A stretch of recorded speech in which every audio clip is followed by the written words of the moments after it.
por el Instituto Latinoamericano de Estudios Críticos Animales. Y bueno, el día de hoy tenemos la presentación de Iván Darío Ávila. Él es politólogo de la Universidad Nacional de Colombia, con estudios de posgrado en Filosofía y estudios culturales en la Universidad de los Andes y Claxo. Es doctorando en Filosofía de esta universidad. Se ha desempeñado como docente universitario y columnista y ha publicado los libros De la isla del Dr. Muro al planeta de los simios, La dicotomía humano-animal como problema político, La cuestión animalista como compilador y Rebelión en la granja biopolítica, zootecnia y domesticación. Hace parte del Instituto Latinoamericano de Estudios Críticos Animales, es el instituto encargado de la organización de este ciclo de conferencias. Ya realizamos 2 conferencias, esta es la tercera, sigue la última que será realizada el próximo mes. Pues les invitamos de una vez a participar en esa conferencia. Esa conferencia será presentada por Mateo Córdoba, que es sociólogo de la Universidad Nacional. Y bueno, la conferencia que nos convoca el día de hoy se llama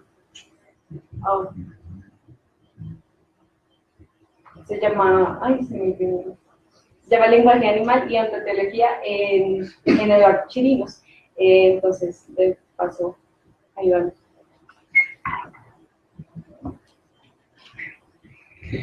Gracias, Sharon. Buenas tardes. Pues primero que todo, muchas gracias por venir, por sacar el tiempo para venir a este espacio, para asistir a este espacio. Como dijo Sharon, esta presentación, la presentación que yo preparé se titula Lenguaje Animal y Ontoteología en Eduardo Chirinos, pero realmente yo quisiera presentar algo en torno al lenguaje animal, es decir, el problema que quiero trabajar, que quiero compartir con ustedes y que quiero discutir con ustedes es el problema del lenguaje animal. La obra de Eduardo Chirinos es más bien una excusa para hablar de la temática, de la problemática del lenguaje animal. Entonces quiero dejar claro eso inicialmente. Abordaré algunas cuestiones ontoteológicas, pero realmente tampoco me centraré en eso, ¿no? En lo que me voy a centrar, repito, es en el problema del lenguaje animal. ¿De qué es esto del lenguaje animal? Bueno, yo parto de una hipótesis, y es que en Eduardo Chirinos hay un problema central, que es el problema de dejar aparecer a los animales en la escritura. Ese es el problema central en la obra de Eduardo Chirinos. Eduardo Chirinos, hay que primero contextualizar un poco, ¿no? Eduardo Chirinos es un escritor peruano, fue un escritor peruano, murió ya hace un tiempo, no hace mucho, pero ya murió. Particularmente es conocido por su poesía, es un poeta peruano, y a lo largo de su obra ha aparecido la cuestión animal en sus poemas, ha irrumpido lo animal, los animales y la animalidad en sus poemas. Y ha sido tan importante en la obra de Chirinos que de hecho se publicó este librito que se llama Coloquio de los Animales, no sé si aquí de pronto alguien lo conozca. La Javeriana sacó una edición del Coloquio de los Animales, y el librito es una suerte de recopilación de todo lo que ha escrito Eduardo Chirinos en torno a la cuestión animal, o más bien, compila los poemas en donde lo animal irrumpe en la escritura, ¿no? Y ya veremos cuál es la diferencia entre tomar a los animales como un objeto de escritura y dejar que los animales irrumpan en la escritura. Hay una diferencia ahí importante, y por eso justamente quiero hablar del lenguaje animal. Entonces, bueno, ese es Eduardo Chirinos, esa es la obra de Eduardo Chirinos, por eso me voy a centrar en este texto de Coloquio de los Animales. Y entonces, como les digo, parto de una hipótesis, y es la hipótesis de que a Eduardo Chirinos le interesa dejar aparecer a los animales en la escritura. Este dejar aparecer es importante porque no se trata de un hacer aparecer, no se trata de escribir sobre animales, no se trata de un poema que escribe sobre animales, de un poeta que escribe sobre animales, se trata de cómo en la escritura, en el curso de la escritura, aparecieron los animales, apareció la animalidad y lo animal, ¿no? Cómo irrumpió. Ese es el problema que aquí se juega. Y ahí hay una transformación de cómo se suele concebir la autoría, el autor, ¿no? El autor se suele concebir como básicamente el dueño de su texto. El autor tiene bajo su control un texto que se pretende que es pasivo. Aquí, por el contrario, tenemos un texto que es un texto que tiene una fuerza propia, texto que es un texto activo, y en el texto ya aparece lo animal y la animalidad. ¿Sí? La fuerza de los animales aparece en el texto y provoca una experiencia en el autor. Entonces es importante este dejar aparecer, porque no es un hacer aparecer, sino un dejar aparecer. Y un dejar aparecer que implica, repito, una experiencia. Que el autor se ve afectado por lo que escribe. El autor no es dueño de sus palabras, sino que empieza a ser afectado por lo, digamos, es escrito por el texto, palabras más, palabras menos. Entonces esa es la hipótesis central. Y aquí me distancio, bueno, y ese dejar aparecer, vale decir, ese dejar aparecer a los animales y a lo animal y la animalidad en la escritura, se va a relacionar con lo que vamos a denominar lenguaje animal. Eso se distancia de otros tratamientos de los animales. ¿De cuáles tratamientos de los animales? Por lo menos de dos. El primero, de tomar a los animales en términos de la representación. No se trata de representar a los animales, ni tampoco de objetivar a los animales. Es decir, no se trata de representar a los animales en términos de hablar por los animales. Y aquí hago eco de algo que suelen decir muchos activistas animalistas, que es, nosotros somos la voz de los que no tienen voz, ¿no? Entonces, como somos la voz de los que no tienen voz, pues hablamos por ellos. El lenguaje animal trata de distanciarse de esa perspectiva. No se trata de representar a los animales, no se trata ni siquiera de una representación política de los animales. Pero tampoco se trata de objetivar a los animales en el sentido de tomarlos como objetos del discurso. Por eso no es un hablar sobre los animales. Los animales no constituyen un objeto de estudio, ni un objeto del discurso en general. Entonces, el lenguaje animal se distancia de esas dos formas de concebir la animalidad, la relación con lo animal. Pero también se distancia del lenguaje animal entendido como la interpretación de la especificidad de los lenguajes animales. Entonces tampoco se trata de decir, claro, los delfines tienen un lenguaje, los perros tienen un lenguaje, las ratas tienen un lenguaje, y vamos a mirar cómo funciona ese lenguaje y a traducir lo que esos animales estarían hablando entre sí y hablándonos a nosotros o diciéndonos a nosotros. Entonces habría una distancia también con esa perspectiva, ¿no? Con la perspectiva, esa perspectiva es una perspectiva más bien etológica. No sé si conocen la etología. La etología, para quienes pues, no conocen ese campo, es un campo que se interesa por el comportamiento animal. Y dentro del marco del interés dentro del interés por el comportamiento animal, pues los etólogos también se han ocupado por la comunicación animal, por los fenómenos de comunicación animal. Entonces muchos etólogos han dicho, efectivamente los animales no es que carezcan de lenguaje, tienen otros lenguajes diferentes al lenguaje humano. Sin embargo, eso no es lo que yo quiero entender aquí por lenguaje animal tampoco. ¿Por qué? Porque de una u otra forma esas perspectivas etológicas, que son también perspectivas ecológicas y biológicas muchas veces, esas perspectivas siguen en la lógica de la objetivación y la representación. ¿Por qué? Porque los etólogos estudian a los animales para justamente mirar qué es lo que están diciendo y volver a comunicarlo, ¿no? Volver a presentarlo, representarlo en ese sentido casi que literal del término representación. Entonces tampoco se trata de abordar los lenguajes animales en ese sentido. Ahora, ¿eso quiere decir que estas cuestiones no tengan importancia? La respuesta es contundente y es no. Es decir, esas cuestiones sí tienen importancia. Es decir, la etología importa también los movimientos animalistas, aun cuando digan que son la voz de los que no tienen voz, etcétera, etcétera, sí importan los movimientos animalistas. Entonces no se trata de un distanciamiento de estas cuestiones para rechazarlas tajantemente. Se trata de cuestionar algo muy particular que se produce en el marco, digamos, en el accionar de los movimientos animalistas, pero también en el estudio etológico y científico en general, etcétera, etcétera, que es la operación de la objetivación y la representación. Se trata de cuestionar algo muy particular, muy específico. En otras dimensiones, la etología sigue siendo importante y ha sido muy importante para descentrar lo humano, ¿no? Para descentrar al ser humano. Al igual que los movimientos animalistas han sido muy importantes para descentrar lo humano, ¿no? Entonces, hay otras dimensiones en las que eso sigue importando, pero en la dimensión que aquí quisiera abordar, quisiera tomar una distancia con lo que suele hacer la etología y con lo que suelen hacer ciertos movimientos animalistas. Entonces, vuelvo a la hipótesis que tengo sobre Eduardo Chirinos. Yo decía, a Eduardo Chirinos le interesa dejar aparecer a los animales, lo animal y la animalidad en la escritura y en general en el lenguaje. ¿Y esto qué significa? Significa que son los animales los que irrumpen y afectan la posición tradicional de autor o de lector, ¿no? Hay una desestabilización de la posición tradicional del lector y del autor, de la autoría y de la operación de leer y también de escribir, por supuesto.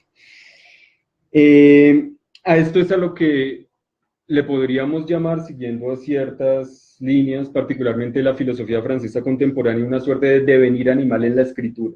Hay una experiencia, hay algo que se experimenta en la escritura, una suerte de afectación que se da en la escritura en relación con los animales, que se le podría denominar devenir animal. Sobre esto hablaré más detenidamente más adelante. Les quiero leer este librito, este coloquio de los animales de Eduardo Chirinos. Empieza con una nota. Estas dos primeras paginitas son fundamentales, las dos paginitas iniciales, que son una nota del autor y una suerte de poema inicial que da pie, digamos, que abre a la recopilación de poemas, o compilación de poemas que constituye el libro. Entonces, ¿qué es lo que dice esta nota inicial? Dice lo siguiente: sin que nadie los convocara, los animales fueron apareciendo con su muda presencia, su fascinante y misteriosa mirada a la que solo podía devolver nuestro viejo y obstinado lenguaje. Entonces, el mismo Eduardo Chirinos está hablando de dejar aparecer, ¿no? Repito, sin que nadie los convocara, los animales fueron apareciendo con su muda presencia. No se trata de que Eduardo Chirinos se sentó como escritor y dijo, voy a escribir sobre animales, sino que justamente sin que nadie los convocara, los animales fueron irrumpiendo en la escritura y fueron provocando una experiencia, un desplazamiento en el autor, en el supuesto autor.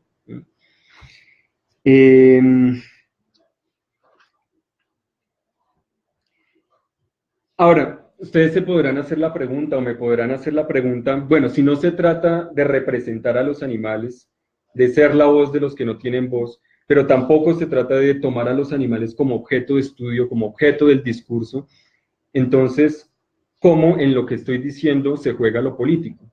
Quizás algunos que les interesa esa dimensión particularmente se podrán estar preguntando eso. Y la respuesta ahí también es contundente, esto es político de cabo a rabo. ¿Cuál es la política que se juega acá? Básicamente la política que está en juego tiene que ver con un cuestionamiento de los ejercicios de poder que se dan a través del lenguaje y ya en el lenguaje, y que se articulan con otros ejercicios de poder, como los que acontecen en dispositivos como las granjas industriales, los zoológicos, los circos, etcétera, etcétera. Pero ya hay un ejercicio de poder que se da a través del lenguaje y en el lenguaje, y que tiene que ver con todos estos procesos de objetivación, de representación, de los cuales intento apartarlo. Entonces eso es fundamental. Si hay una política aquí en juego, una intencionalidad política. Quizás una intencionalidad un poco sin autor, ¿no? Que pone en cuestión la centralidad de la autoría, la centralidad del ser humano racional que tiene bajo su control lo que escribe, etcétera, etcétera. Y en esto Eduardo Chirinos también es bastante diciente. Un poco abajito en esta nota del autor con la que inicia el libro, él dice lo siguiente: el título, es decir, Coloquio de los Animales, el título Coloquio de los Animales, el título alude a la última de las novelas ejemplares de Cervantes, donde dos perros, Cipión y Berganza, juegan a sorprenderse de su capacidad de hablar. Una vez preparado el manuscrito, descubrí sin demasiada sorpresa que Coloquio de los Animales no era un título original. En el siglo XII lo había utilizado un médico granadino para un curioso tratado donde cuadrúpedos, aves, peces, reptiles e insectos se quejaban de la tiranía del hombre a cuya superioridad, según el médico, debían humillarse. Me gusta pensar, 9 siglos después, que los animales decidieron reunirse en estas páginas para dialogar entre ellos y decirnos o seguir callando su propia verdad. Es decir, aquí de por medio se están poniendo en duda, repito, las relaciones de subordinación, de explotación, de sujeción animal, pero eso se está llevando a cabo de una forma bastante particular, bastante singular. ¿no? Y también Eduardo Chirinos pone de manifiesto que el punto aquí, de lo que se trata, es de que los animales hablen, pero los animales hablan o callan dependiendo de la perspectiva. Si lo consideramos desde la perspectiva del lenguaje normativo, hegemónico, convencional, dominante, pues los animales callan. Si lo consideramos desde la perspectiva del lenguaje animal, hay un hablar animal, justamente.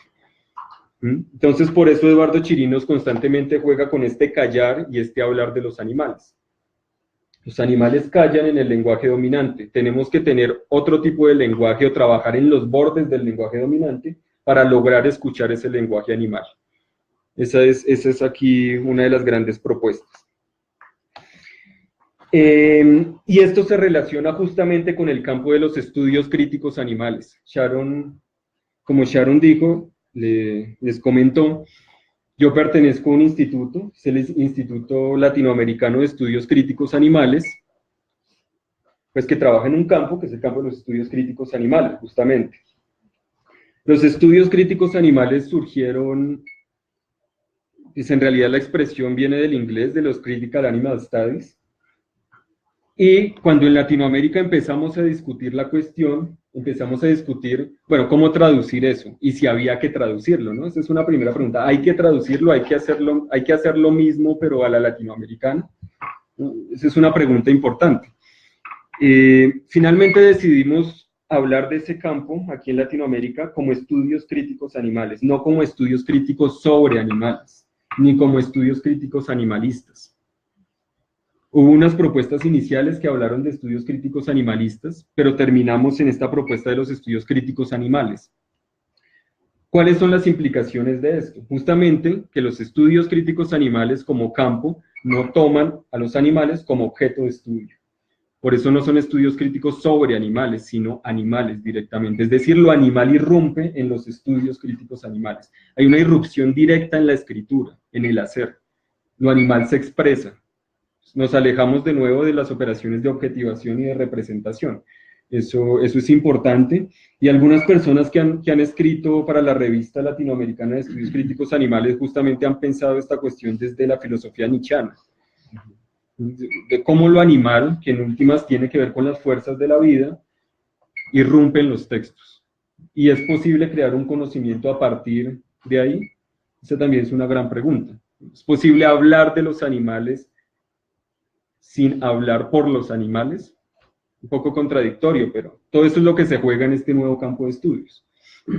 Entonces es estudios críticos animales, no sobre animales. Debo aclarar que esa es mi perspectiva, ¿no? Hay otras perspectivas en el instituto, como todo. Esta es la que a mí me parece más atractiva porque ya cuestiona el hacer intelectual directamente. No es simplemente vamos a hacer teoría que se conecte con los movimientos animalistas, sino que ya la teoría que se produce se está pensando la cuestión animal, en el estilo, en la forma de producir trabajos, etcétera, etcétera. Bueno, dicho esto, pues voy a hacer ya voy a entrar como tal al tema. Voy a hacer una serie de precisiones sobre la cuestión del lenguaje animal.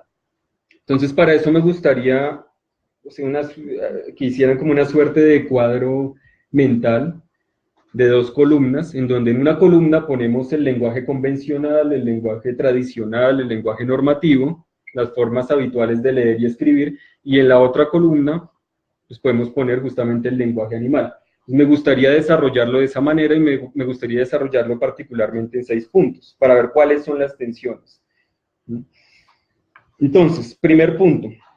Uno podría decir que en términos del lenguaje convencional, en las operaciones de lectura y escritura convencionales, el texto siempre se presenta o se tiende a presentar como pasivo y el sujeto como activo, ¿no? El texto es un objeto, por lo tanto es pasivo, y el sujeto, autor, es activo. Es el que escribe el texto. El texto no escribe al autor. De hecho, eso a veces suena un poco estúpido incluso plantearlo, contraintuitivo más bien para muchos.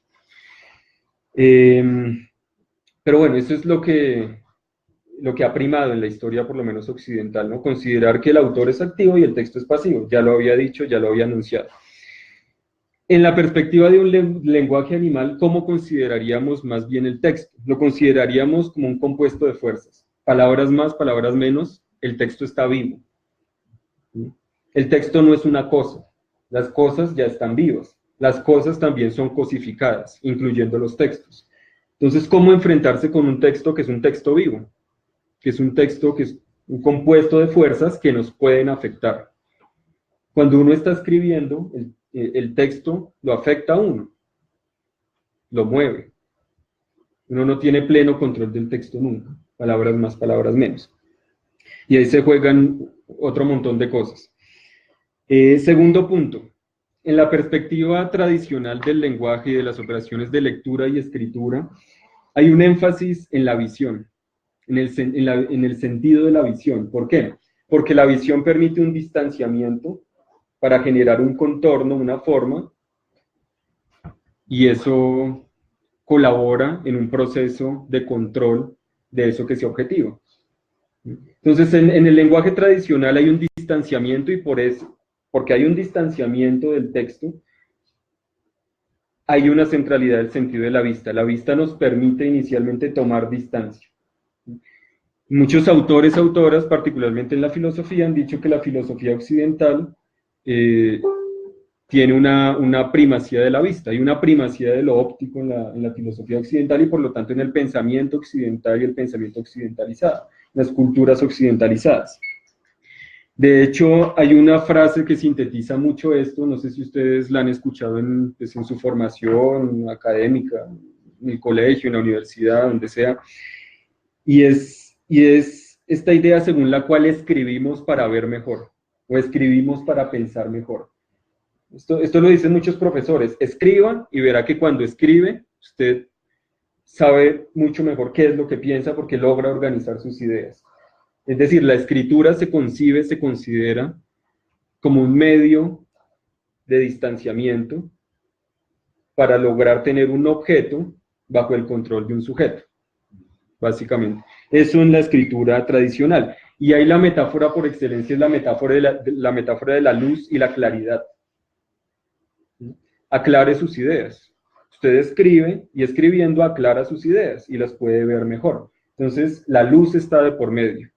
Por supuesto, esa metáfora de la luz, de lo claro, se relaciona con toda la lógica del iluminismo, de la ilustración, de las luces, de lo racional, ¿no? De no perder las luces, que no se le vayan las luces a uno, de salir del obscurantismo, etcétera, etcétera. Entonces, tenemos ese énfasis en la visión desde el punto de vista tradicional del lenguaje y de las operaciones de lectura y escritura. En el lenguaje animal, ¿qué tenemos? Tenemos más bien un énfasis en el sentido del tacto, un énfasis en el contacto, en lo táctil, en el tocarse. Eso es lo que prima, ese es el énfasis en el lenguaje animal. Ahora, no es que eso se oponga a lo óptico, a la visión. La visión se reconsidera como una visión táctil. Aquí, y para esto me sirve mucho el trabajo de Cixous, de Hélène Cixous. No sé si la han leído algo de ella, pero ella habla justamente de un ver a oscuras. ¿Es posible ver a oscuras? Un ver a oscuras es un ver justamente que no implica distanciamiento, porque imagínense que aquí en esta sala apagan de repente todas las luces y necesitamos... Lo primero que hacemos no es cerrar los ojos, sino intentar ver, ¿no? Y en ese intentar ver nos vamos acercando, hasta que empezamos a tocar para orientarnos. Entonces hay un ver que es un ver táctil, que es un ver en la oscuridad. Ese ver en la oscuridad implica otros sentidos, ¿no? O implica reconsiderar el sentido de la vista en relación con lo táctil, con lo que se toca. Ya no con el distanciamiento que permite el control de lo que me distancio de lo que objetivo, sino que implica acercarme al supuesto objeto, tocar el supuesto objeto, dejarme afectar por el objeto. Entonces, desde el punto de vista del lenguaje animal, hay más bien una primacía del contacto, de lo táctil, del tocarse, de la afección nuevamente, de las fuerzas que nos afectan, de las operaciones también de comodificación. Cixous de hecho habla de una oscuridad conductora, no extraviante. Es posible habitar la oscuridad. No necesitamos ver con claridad, necesitamos, o más bien, la oscuridad ya tiene sus luces, ya tiene su forma de conducirnos, no es pura pérdida de razón. Hay una racionalidad en la oscuridad, de saber moverse en la oscuridad, a través del contacto y de lo táctil. Hago un paréntesis porque de pronto esto inicialmente puede parecer muy abstracto para algunos, para algunas. Ya ahorita voy a justamente leer a Eduardo Chirinos para ver cómo se juega todo esto en su escritura. Que no se trata de plantearlo así puramente, de manera puramente analítica, pero me parece importante también hacer este recorrido. Bueno, Cixous de hecho alude a este ver táctil o ver ciego de la siguiente manera. Cixous dice: cuando se escribe, ¿acaso no se escribe o no escribo para ver mejor? Tengo el sentimiento de escribir siempre en la oscuridad, en una ceguera que no es una ceguera extraviante, sino conductora. La escritura se trata de ojos, pero de unos ojos especiales. Escribimos inventando miradas y ojos distintos a los del oftalmólogo que quiere reconocer como eficaces. Entonces, hay otros ojos en juego y por lo tanto también hay una forma de reconsiderar la experiencia del cuerpo. Podemos ver con el olfato, con el gusto, con lo táctil. ¿Se puede ver de esas formas? Yo no sé si ustedes vieron una noticia reciente de un estudio de una universidad, creo que gringa, no sé muy bien, no recuerdo de qué universidad, esas noticias que sacan, esas noticias típicas de según un reciente estudio de la universidad de no sé qué, bla, bla, bla, bla. Bueno, una de esas noticias decía hace poco que unos investigadores habían descubierto la conciencia de sí en los perros. Es decir, que habían respondido al experimento del espejo, como algunos dicen que han respondido algunos simios, como algunos dicen que han respondido algunos delfines, pero lo innovador de esta investigación era que la autoconciencia de los perros no se hacía mediante el espejo, sino mediante el olfato. Y en lo que habían errado los investigadores anteriores era que siempre les habían puesto un espejo, cuando el perro no se reconoce a sí mismo en el espejo, sino en el olfato.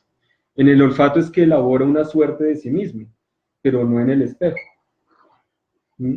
Reconoce sus olores, reconoce las alteraciones en sus olores, se distancia de los olores de otros. Entonces muchos etólogos justamente dicen, ahí hay una noción de sí, algo parecido a una noción de sí, pero pues poniéndole un espejo a un perro tiene el menor interés porque justamente trabaja con otros sentidos. Entonces, bueno, eso a propósito de esta reconfiguración del cuerpo, ¿no? Y de todo lo que tiene que ver con la cuestión animal. Tercer punto. El lenguaje convencional, el lenguaje hegemónico, dominante y las prácticas de lectura y escritura habituales permiten entrar en procesos de subjetivación en los cuales devenimos humanos y nos distanciamos de lo animal, de la naturaleza y de las cosas.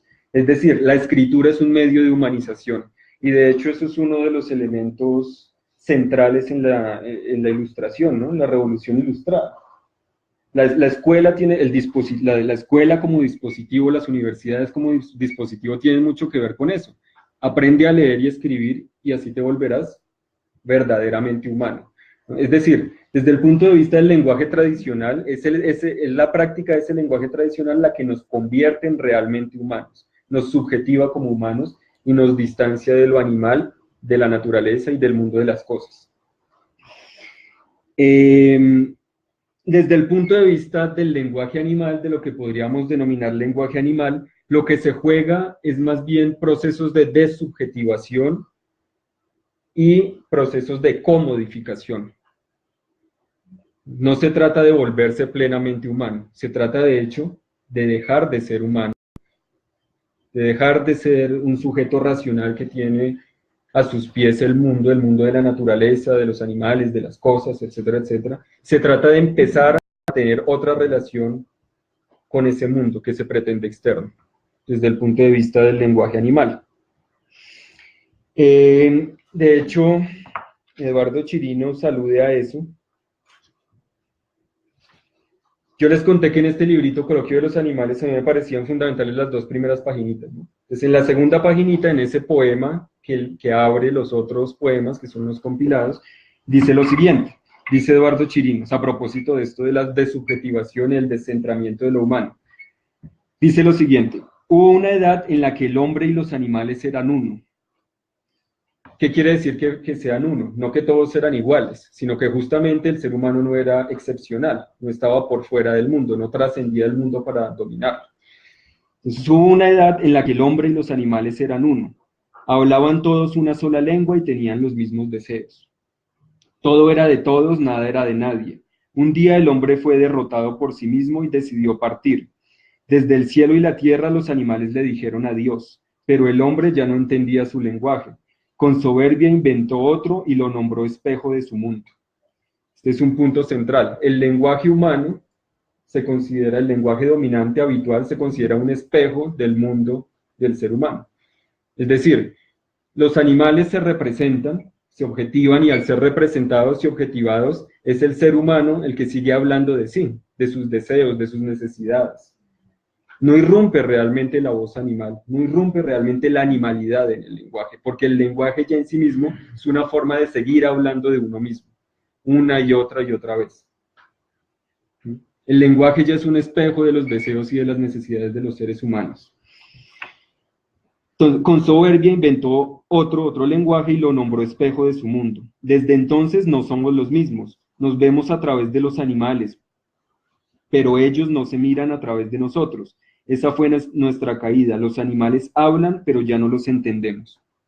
Los animales hablan, pero ya no los entendemos. Esto tiene que ver, por supuesto, con la historia tradicional de cómo en Occidente se ha considerado concebido al otro, la otredad, ¿no? Las mujeres, los animales, las personas racializadas, la naturaleza, el mundo de las cosas, se ha considerado siempre a partir del punto de vista humano, del yo humano, del yo de hecho masculino, hombre con H mayúscula, blanco, etcétera, etcétera. ¿Eso qué quiere decir? Que, por ejemplo, las mujeres, esto es lo que lo comentamos qué día, ¿recuerdas, Sharon? Las mujeres, por ejemplo, en Aristóteles, ¿qué son? Son una suerte de hombre invertido, ¿no? Las mujeres son para Aristóteles un hombre que no se ha desarrollado aún. Esas son las mujeres. De hecho, él decía que tenía una suerte de órganos masculinos pero invertidos y aún no desarrollados. Entonces, ¿se está considerando realmente ahí la singularidad de las mujeres o la singularidad de lo otro? ¿O se está considerando es más bien al mismo hombre pero invertido? Entonces, ese otro es la prolongación de lo mismo, la prolongación del yo humano. Y eso ha pasado con los animales. Los animales se han considerado lo contrario del hombre. Del hombre, y digo hombre porque es ante todo un hombre, no masculino. Lo humano es ante todo masculino, como ha sido producido en Occidente. Entonces, los animales se han considerado como carentes de lenguaje, de hecho, carentes de sintiencia, si uno va, por ejemplo, a Descartes, o Descartes, como le quieran decir, mientras que el hombre sí tiene racionalidad, sí tiene lenguaje, tiene cultura, los animales, ausencia de cultura, no, son un hombre pero invertido. Entonces nunca aparecen realmente los animales, aparece es el hombre invertido, el ser humano invertido. Entonces a esto se refiere Eduardo Chirinos cuando dice que ese lenguaje nuevo es un lenguaje espejo de los hombres, una prolongación del mundo antropomorfo de los hombres, y que responde, por supuesto, a sus necesidades. Entonces la otredad es siempre un ser para otro, no un ser para, entre comillas, sí mismo, sino siempre un ser para otro, para las necesidades del ser humano que está en el centro. En el lenguaje animal, entonces, se juega este proceso de desubjetivación y de comodificación, y por lo tanto una suerte de operación de lectura y escritura en un sentido posthumano o posthumanista. Eso es lo que está en juego allí. El punto número 4. Desde el punto de vista del lenguaje convencional, hay una separación entre el lenguaje y el mundo. O entre el lenguaje y el mundo y particularmente una separación entre el lenguaje y el cuerpo. El lenguaje de hecho está en relación con la conciencia, en relación con la racionalidad, y eso es lo que nos permite trascender el mundo y el cuerpo. Esa es la historia de la filosofía occidental, palabras más, palabras menos, aunque obviamente es mucho más compleja, mucho más problemática, pero lo que ha terminado pasando a la historia culturalmente es que el lenguaje es una suerte de instrumento que nos permite separarnos del mundo, para describirlo, ¿no? Para comprenderlo, para entenderlo, etcétera, etcétera. Y por lo tanto también de nosotros mismos, de nuestro propio cuerpo. Desde el punto de vista del lenguaje animal, ¿qué tendríamos? Tendríamos más bien un lenguaje siempre corporizado, el lenguaje siempre corporal, el lenguaje siempre habla del cuerpo, siempre habla del cuerpo, y por eso en el lenguaje son tan importantes cosas como el tono, la respiración, ¿no? La entonación, todo ese tipo de cosas hablan de un lenguaje siempre corporizado. De hecho, cuando uno escribe, escribe con letras, y las letras ya son corporales, ya son corpóreas, tienen una existencia material. No hay un lenguaje puramente abstracto, el lenguaje es siempre corporizado. Aunque justamente la escritura dominante en Occidente es una escritura que da la impresión de que las letras son algo abstracto. Desde el momento en que uno hace un trazado, ya hay materialidad. Hay un contacto con una materialidad. Uno no está interactuando con algo abstracto. Entonces, es siempre corporizado el lenguaje animal y es un lenguaje inmundo. Un lenguaje inmundo en el sentido de que siempre hace parte del mundo. De que está en el mundo. Es un lenguaje inmundo. Se unta de mundo, se abre al mundo. El mundo, el lenguaje nos abre al mundo. Y en esto, pues, Heidegger es uno de los grandes puntos de referencia. Quinto punto. En términos del lenguaje tradicional, tenemos un lenguaje descriptivo, por lo mismo que dije anteriormente, ¿no? Si el lenguaje nos permite distanciarnos del cuerpo y del mundo, nos permite describirlo externamente, objetivarlo, hablar de él, hablar sobre los animales, específicamente, etcétera, etcétera. ¿Qué encontramos en el lenguaje animal? En el lenguaje animal encontramos más bien las aristas performativas del lenguaje. Todo lenguaje es performativo. ¿Eso qué quiere decir? Que todo lenguaje es realizativo, hace cosas, produce efectos. No hay ningún lenguaje puramente descriptivo. El lenguaje siempre produce efectos. Nos conmueve, nos hace actuar, se revuelve con nuestros propios cuerpos, etcétera, etcétera. Entonces encontramos un lenguaje siempre performativo en el lenguaje animal, y un lenguaje siempre trópico. ¿Qué quiere decir esto? La palabra tropo etimológicamente viene de desvío, ¿no? Significa desvío, significa giro, es un desviarse, es un hablar no directo, ¿no? Eso es lo que hacen los tropos, se supone no hablar directamente, mientras que cuando uno describe, habla directamente de la cosa, va al grano. Desde el punto de vista del lenguaje animal, diríamos que ningún lenguaje es puramente descriptivo, que es más, todo lenguaje es trópico, todo lenguaje da giros, da rodeos, se escabulle, no habla directamente de la cosa, no se refiere directamente a la cosa. ¿Por qué? Porque convive con la cosa, porque está en el mundo, no por fuera del mundo. Es un lenguaje inmundo y por lo tanto tiene que ser siempre un lenguaje afectivo, performativo y trópico. Entonces no hay descripción directa, y esto tiene que ver mucho también con la consideración más bien con cómo se estudian los animales. Podemos estudiar a los animales como si los estuviéramos simplemente describiendo, aún teniendo las mejores intenciones de defenderlos, ¿no? De conocerlos mejor para defenderlos, etcétera, etcétera. Yo creo que ya en la operación de una descripción inocente hay violencia contra los animales. Una violencia que se expresa en el lenguaje, pero que tiene su correlato en otros tipos de violencias que se dan en otros lugares. Y ahorita hablaré más detenidamente de eso. Entonces, eso con relación al quinto punto. Sexto punto. El lenguaje tradicional es un lenguaje que hace énfasis también en la cuestión del sentido, de hacer sentido y por lo tanto de generar un mensaje claro y un mensaje comunicable. Desde el punto de vista del lenguaje animal, se destaca lo que Kristeva llama, y no solo Kristeva, pero yo lo recupero sobre todo de Kristeva, desde el punto de vista del lenguaje animal se destaca las dimensiones poéticas de todo lenguaje. Es decir, todo lenguaje tiene una dimensión poética. ¿Qué es esto del lenguaje poético? El lenguaje poético es justamente lo que les decía hace un momento. Son todos esos aspectos del lenguaje que tienen que ver con el tono, con los ritmos, con los silencios, con la cuestión, por ejemplo, de las ecolalias y las glosolalias. No sé si sepan qué son las ecolalias y las glosolalias. Las ecolalias son supuestas repeticiones que se dan en el lenguaje y que no tienen ningún sentido. Se producen sobre todo cuando uno está aprendiendo una lengua. Cuando un niño le dicen casa y el niño repite o la niña repite casa, pero no la repite para señalarla, ni para comunicar nada, repite entre comillas por repetir. Eso es una ecolalia. Pero es un fenómeno del lenguaje, es un fenómeno constitutivo del lenguaje, no es un error. Las ecolalias son constitutivas, esas repeticiones son constitutivas del lenguaje. Lo mismo ocurre con las glosolalias. Las glosolalias son esos lenguajes supuestamente incomprensibles. Yo no sé si ustedes han escuchado o visto a la Fulminante, los performances de la Fulminante, ¿no? La Fulminante es una artista aquí de la Universidad de Colombia, Bogotá, de la Universidad Nacional, si no estoy mal, que tiene un lenguaje justamente glosolálico. Y a través de su lenguaje glosolálico afecta, aunque no lo entendamos. Entonces, ¿de qué nos está hablando ahí? Nos está hablando de una dimensión del lenguaje que afecta sin comunicarnos un mensaje concreto, aunque ella también comunica mensajes concretos. Les voy a poner un video de la Fulminante para... Y tiene un contenido también bastante político-sexual.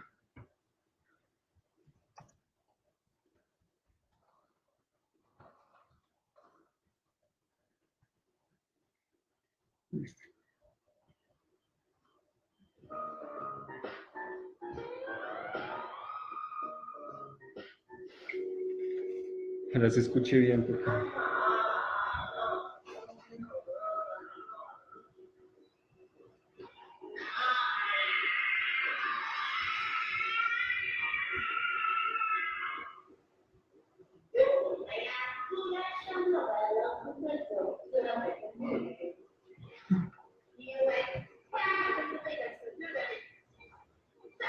Obviamente también tiene una operación de traducción, ¿no? Le da sentido. Pero el punto es mirar la glosolalia que está en juego y cómo esa glosolalia nos genera algo, nos afecta, sin importar si entendemos o no lo que está diciendo. Ya afecta. Tiene el rabo de paja y la nariz empolvada, compañero, porque además de metérsela toda, ahora quieren metérselos al rancho, que también podrá ser de paja, pero tan digno como el sudor del pueblo oprimido, compañero. Y es que el enemigo ve la paja en la carreta nuestra, pero no ve la cosa. Y ella se burla un poco de esta lógica de comunicar un mensaje directamente, ¿no? Es decir, el mensaje siempre está atravesado por rodeos, por estas operaciones performativas presentes en el lenguaje. En el sentido de que se apuntan hacia el poder con los narcodólares que le entregan nuestros narcopaisanos. Contra la droga, que los gringos se la metan toda. Gracias, compañero.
Los doctores norteamericanos no persiguen a la guerrilla, por lo que la guerrilla cultiva cocaína, les manda cocaína y ellos les mandan armas. No, me voy a reír nomás. ¿Usted qué cree que mató a los asesores de los sucos? Bueno, mi gobierno cree que fueron las FARC. ¿Sí? Lo han dicho y hay pruebas. ¿Y no sería, por ejemplo, palacos de la OXI? Cuidado, es una No, es que... ¿A quién le conviene matar a sus manos a OXI? No, Mi gobierno no cree que es chévere. Que el cuarto de la Sánchez y la Pedicini, la Paella, le va. Comunicación de Pedicini, de Paella. Aplicando la casa, le va. Y la Paella. Y la Ponte de la Tuelle, son del Pa. Y la Pedicini de la Sánchez. Y la Ponte de la Sánchez.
Bueno, eso con relación al lenguaje glosolálico.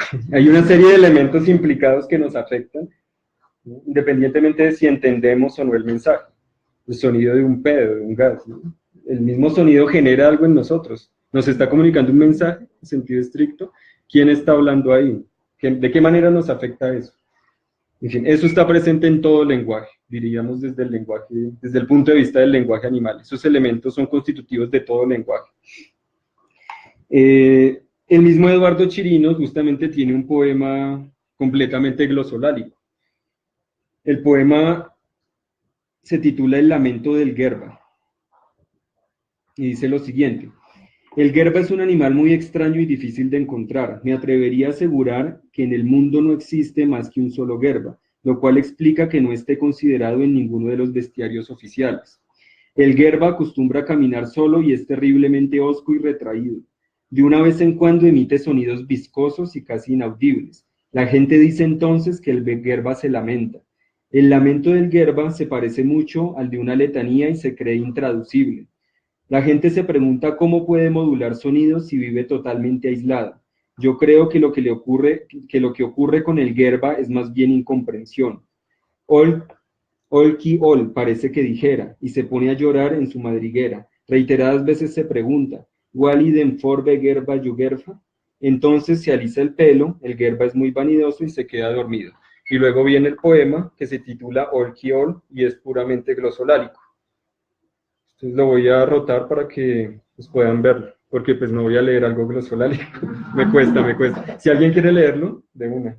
Chévere. ¿Quieres leerlo? Eso sobre las dimensiones entonces poéticas de todo lenguaje. El lenguaje poético que está presente en cualquier lenguaje.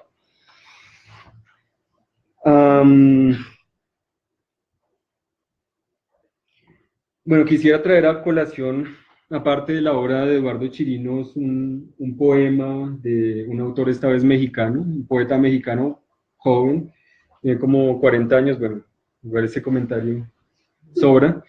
El caso es que es un poema que nos permite, que pone en juego muchas de las cosas que hemos hablado en torno al lenguaje animal. Entonces me gustaría que lo viéramos, que es este poema que aparece acá. ¿Sí lo alcanzan a leer? ¿Sí? No sé. Bueno, se titula Los precios de la carne no aparecen en el poema. Voy a poner un video donde el mismo Jorge Posada lo lee o lo performa.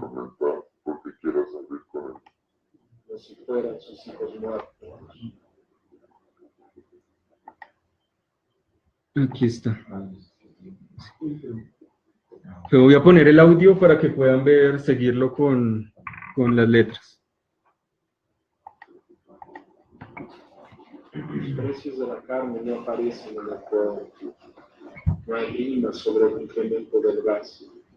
La cocinera con sus manos frágiles, los que duermen en las banquetas, los repartidores de pizza, el gesto ante las vallas de publicidad, la tristeza al tocar los cheques, la subcontratación, la venta de los órganos del hombre por el hombre no cabe, declaran los jurados de las becas, sentencian los creadores nacionales, confirman los artistas en la presentación de sus libros. El poema no vuelve, no se pudre.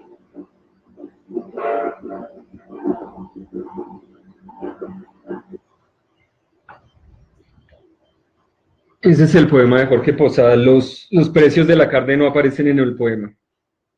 Quisiera resaltar una serie de cosas frente a este poema.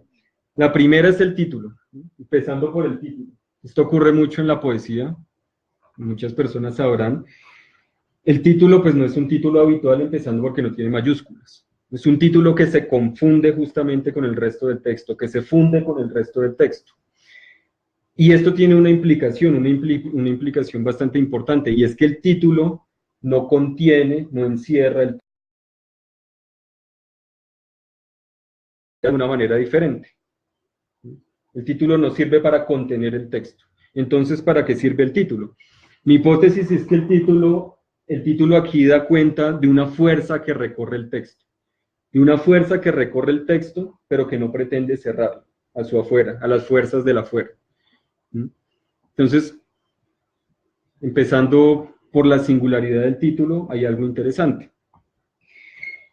Pero ¿qué nos dice el título? El título nos dice, los precios de la carne no aparecen en el poema. Los precios de la carne no aparecen en el poema tiene, podríamos decir, mínimamente un doble sentido. ¿Cuál es el doble sentido? El primer sentido es que en la poesía, considerada como una poesía excelsa, como una poesía pura, por fuera del mundo, es una poesía justamente que no se unta de su afuera. Una poesía pura, excelsa, no es una poesía inmunda, no es una poesía en el mundo. Entonces, los precios de la carne habla de las cosas cotidianas, como ir a comprar la carne, justamente. Es algo cotidiano, es algo que estaría afuera de lo excelso de la poesía. Una cosa que ocurre todos los días. Pues bien, este poema se toma en serio esas cosas cotidianas. ¿Cuáles son las implicaciones de ir a comprar carne? ¿Cuáles son las implicaciones del consumo de carne? De algo tan cotidiano, y cómo esas cosas mundanas aparecen o no en la escritura. Cómo la escritura se deja afectar por esa mundanidad. Y por eso, a lo largo del texto, aparecen una serie de cosas mundanas. El incremento del gas, ¿sí? Que subió el gas. Los que duermen en las banquetas. El habitante de calle. Cómo la escritura se deja o no afectar por la existencia de personas que viven en la calle, que duermen en las banquetas. La tristeza al tocar los cheques. Está hablando de la explotación, básicamente. Los que no ganan suficiente para las necesidades básicas. ¿Cómo en la escritura aparece o no eso? Y la cuestión, como les digo, de ir a comprar la carne. ¿Qué implica ir a comprar la carne? ¿Cuál es la importancia del consumo de carne? ¿Es algo tan banal como parece? ¿Es algo tan banal como para que la escritura no se pueda dejar afectar por eso tan mundano? Entonces ese es el primer punto.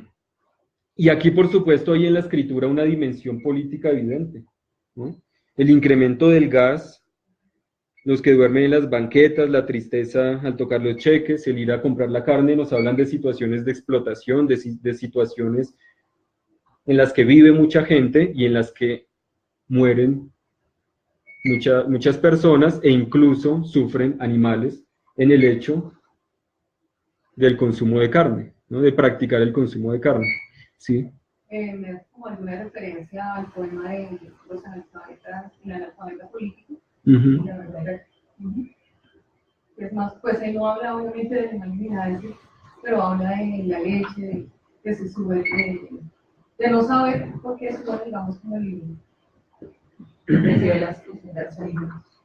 Es más o menos en ese sentido, pero digamos que solo como una mínima relación, porque pues igual si la llama un poco más a fondo con el tema. Ya, vale.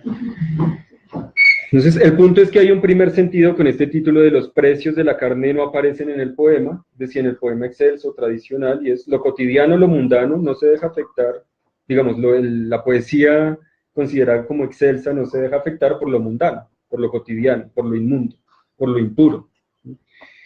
Pero hay un segundo sentido, y es el precio que paga la carne. Los precios de la carne no aparecen en el poema, también nos habla del precio que paga la carne de los animales muertos, pero también la carne del cuerpo, todo el mundo justamente de lo corporal, el mundo de lo mundano, palabras más, palabras menos. Hay un precio que paga ese mundo, al alejarse el poema de ese mundo, al pretenderse incontaminado de ese mundo. La carne paga un precio, ¿no? Es decir, los animales, el cuerpo, etcétera, etcétera, pagan un precio. Nos está hablando entonces de esta historia de la subordinación y de la explotación del cuerpo, que es un cuerpo humano, pero también que es un cuerpo no humano, y que tiene que ver con lo que ya les comentaba del lenguaje tradicional, del lenguaje convencional, respecto del lenguaje animal, que es un lenguaje que sí se vive en el mundo, se experimenta en el mundo, en relación con el mundo. Y esto finalmente aparece en esta partecita conclusiva, ¿no? El poema no huele, no se pudre. El poema no se expone a los procesos de composición y descomposición de los cuerpos. El poema se pretende inmunizar frente a esos procesos mundanos de composición y descomposición de los cuerpos. El poema no quiere oler mal, el poema no se quiere pudrir. Y aquí hay algo interesante, y es que entendernos como seres en el mundo y no por fuera del mundo implica también entendernos como seres abiertos a una serie de peligros, ¿no? Si nuestra pretensión no es la de tener el control sobre el mundo, sino de existir con el mundo, estamos también a merced del mundo. El mundo nos puede herir, el mundo también es peligroso. Entonces hay una apuesta aquí por vivir en ese mundo inmundo, que también es peligroso, donde también nos podemos descomponer, ¿no? Pudrir. ¿Cómo vivir ahí? Esa es también la pregunta que se abre acá. Si ustedes se dan cuenta, están muchos de los elementos que hablamos con relación al lenguaje animal, ¿no? En este poema de Jorge Posada. Última parte de la presentación para ya dialogar un poco, charlar un poco. Yo había dicho ya que el lenguaje animal, o lo he dicho durante toda la presentación, el lenguaje animal posibilita operaciones de desobjetivación, ¿no? Y de desubstancialización, de desesencialización. El lenguaje animal no objetiva, todo lo contrario, nos mete en relación con, que son relaciones de comodificación. Pero resulta que los procesos de objetivación que se llevan a cabo en el lenguaje convencional tienen sus correlatos en una serie de instituciones, y esto lo mencioné fugazmente, pero quiero ahora concentrarme en eso. ¿Cuáles son esas instituciones o esos grandes dispositivos que son correlato de la objetivación que acontece en el lenguaje, que acontece en el discurso? Son básicamente las grandes divisiones espaciales que se dan en las ciudades. La división entre el campo y la ciudad, entre la selva o el bosque, la selva, lo salvaje y lo civilizado, pero también las divisiones al interior de las ciudades, las divisiones espaciales. Ese es uno de los correlatos de los procesos de objetivación que se dan en el lenguaje. Por ejemplo, ¿por dónde pueden circular las ratas? ¿Por dónde pueden circular las palomas? ¿Por dónde pueden circular los llamados perros callejeros? Los llamados gatos callejeros, ¿no? Hay una necesidad de poner a cada quien en su sitio, de fijar a cada quien en su sitio. Las palomas muy lindas en los parques, pero si llegan a ser muchas, pues hay que echarles veneno. Eso es lo que se suele asumir, ¿no? De hecho, hay miles de formas de matar a las palomas que supuestamente superpoblan los parques. ¿Qué es lo que se juega allí? Hay una necesidad de fijar a los animales en un lugar para que no traspasen ciertas fronteras. Entonces es una forma de objetivación, de fijación en el espacio, que es una fijación que tiene su correlato en el lenguaje. Así como el lenguaje fija, estos dispositivos fijan y trabajan articuladamente. Pero también ocurren operaciones de, bueno, con las ratas es característico, ¿no? La rata que se mete a una casa. Lo primero que piensa la gente es en matar a la rata. La rata no puede irrumpir en la casa. Las cucarachas. Ahorita hablamos a propósito de un texto, bueno, un famoso texto de Clarice Lispector, ¿no? La pasión según GH o de acuerdo con GH, en donde GH, que es una mujer, se encuentra cara a cara con una cucaracha. Y ahí empieza, se teje una historia. Entonces ya vamos a eso. Dispositivos como las granjas industriales y tradicionales, ahí también se fijan a los animales, ¿no? El ganado de carne, la vaca lechera. Si la vaca no da leche, no tiene sentido. Si el ganado no sirve para el consumo, no tiene sentido. Entonces, así como se fija el animal, también los animales en ese espacio se fijan en el lenguaje. Los bioterios, que son los laboratorios donde hay experimentación animal, también ocurre un procedimiento de fijación de los animales, ¿no? El caso más conocido es el de los ratones de laboratorio. De hecho, se expresa en sus cuerpos la homogenización, todos blancos, homogéneos, que sirvan para un fin determinado. Tiene implicaciones sobre los cuerpos de los animales, también este proceso de... Todos los procesos de objetivación tienen implicaciones en los cuerpos de los animales, porque el lenguaje no deja de ser performativo siempre. Ese es un punto también importante. Aunque no es solo el lenguaje opera articulado con estos dispositivos. El lenguaje, reiteremos, está siempre corporizado en dispositivos, en instituciones, en distribuciones espaciales. En los zoológicos también se produce un animal, que es el animal salvaje, en contraste con el animal doméstico, ¿no? Y de hecho los zoológicos están muy atravesados por el discurso científico. Cuando alguien va a un zoológico le echan un cuento científico. El cuento científico produce en el lenguaje el animal salvaje, pero el animal salvaje también literalmente es encerrado en el zoológico, fijado en el zoológico. Entonces, palabras más, palabras menos, reitero, se trata de que lo que ocurre en el lenguaje tiene su correlato en grandes dispositivos que tienen que ver con operaciones de sujeción, de explotación y de subordinación animal. Esto no se trata de simplemente el lenguaje por el lenguaje, aunque el lenguaje tiene su singularidad, que es lo que hemos tratado de discutir acá, o lo que se trata de presentar. ¿Me pueden prestar el librito que tengo? Ya te lo paso. A propósito de estos correlatos institucionales, de estos dispositivos, de estas distribuciones espaciales, también quiero leerles 3 poemas de Eduardo Chirinos. Primero está en la página 22.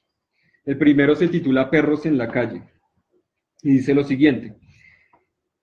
Perros en la calle. Se trata de erigir un monumento a los perros, compararlos con los dioses que alguna vez crearon de sus vientres la piedra con la que más tarde habrían de construir su casa. La calle es un marco de perros infinitos y perdidos. La acera, embotada de polvo y de basura, corre tan simplemente bajo nuestros pies que ya desearíamos morir para ubicarla. Seguimos con lo del perro. Un perro no le rinde cuentas a nadie, ignora todo aquello que nosotros conocemos y, pensándolo bien, nos gustaría ser perro, un perro inmenso que usurpe las tinieblas, maleducado y feliz. Justamente, de una u otra forma, se está aludiendo a esta fuerza disruptiva del perro callejero, ¿no? El perro que se mete, entre comillas, donde le da la gana. No es tanto donde le da la gana, porque para eso existen las perreras. O aquí en Bogotá el centro de zoonosis, ¿no? De control de zoonosis. Entonces, obviamente hay una fuerza del perro callejero que todo el tiempo cuestiona estas divisiones, estas distinciones, pero también hay una necesidad de ponerlo en su lugar, de fijarlo. Segundo poema. Este se titula Animales en mi casa y tiene 2 acápites pequeños. El primero se titula Pájaros y el segundo Insectos. Que se titula Pájaros, dice lo siguiente. Esta mañana fuimos despertados por los pájaros. De nuevo, ¿no? Cómo los animales irrumpen. Fuimos despertados por los pájaros en nuestra casa. Eran como 6, los vi por la ventana, azules las plumas, renegrecida la cola y el pecho gris casi blanco. Nunca los había visto. Tal vez vinieron aquí como hace siglos por un impulso atávico y un poco de comida, o expulsados de los bosques donde el humo castiga y oscurece el aire. ¿Qué buscaban los pájaros? Tal vez simplemente nos llamaban y nosotros no supimos responderles. Pues de nuevo está el tema de cómo los pájaros irrumpen en la casa, que es donde no deberían estar. ¿Y qué implicaciones tiene eso? En términos de las distribuciones de la propiedad privada, palabras más, palabras menos, ¿no? De sentirnos dueños de nuestra casa, de nuestras acciones, del espacio. Segundo poema, insectos. Mis nuevos vecinos son insectos. Ya el hecho de pensar a los insectos como vecinos es bastante extraño, ¿no? Mis nuevos vecinos son insectos, imprudentes y torpes insectos que invaden lentamente nuestra privacidad. Parecen escarabajos, dice Janine, pero les falta el color, o más bien cucarachas si no fueran blandos y redondos. Esta mañana retorné uno al jardín, y al rato volvió para instalarse en los libros. No sé, a muchos les ha pasado, se mete un insecto y uno trata de sacarlo de la casa. Eso es más o menos corriente.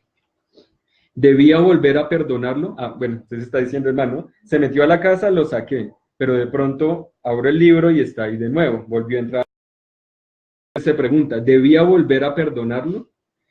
Ser insecto lo ponía en desventaja ante la muerte, entonces clavó su aguijón en mi brazo y lo aplasté sin piedad su vida de insecto.